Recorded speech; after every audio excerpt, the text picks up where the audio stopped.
I myself like to craft, and I'm also a mom. One day I saw a crafting place. I thought, wow, that is such a cool concept, and it could work really well where I live because I'm not the only mom who needs a place to go. So if I feel this way, I bet there are a lot of people who feel that way. When I see my clients crafting, I get very, very, very happy for them when they are done and they look at it and they can't believe they made it. Especially when they say, this looks like it's store-bought. We offer a plethora of projects. You could be making a doormat, and your friend could be making a Lazy Susan, and somebody else could be making a stove cover. Every individual is unique, so everybody gets to have their own creativity at the same time.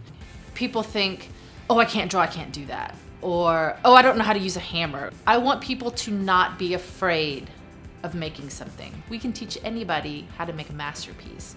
And so my enjoyment is always that someone makes something and they know exactly where it's going in their house and it's the exact piece they were looking for, but you can't buy it in the store because you don't know what you're looking for until you see it, or in this case, you make it.